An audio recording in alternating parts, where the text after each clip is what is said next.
والاقتدار، معبرين لكم في الوقت ذاته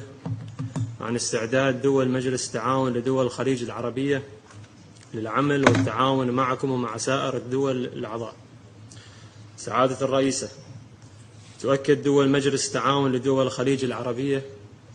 على أهمية الشراكة الاستراتيجية الخاصة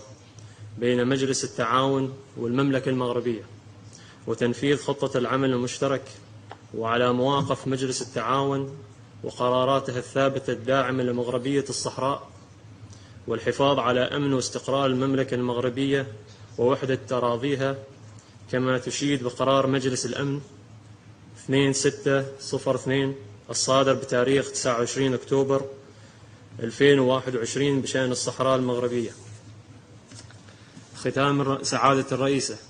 تدعم دول مجلس التعاون لدول الخليج العربية كافة الجهود المبذولة، بما في ذلك تلك المبذولة من قبل المملكة المغربية الشقيقة والمجتمع الدولي للوصول إلى حل هذا النزاع الإقليمي، وتذكر بأهمية التحلي بالحكمة والواقعية وروح التوافق من قبل جميع الأطراف المعنية،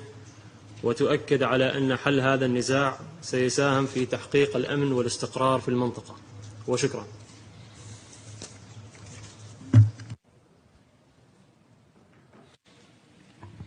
I thank the representative of Oman for his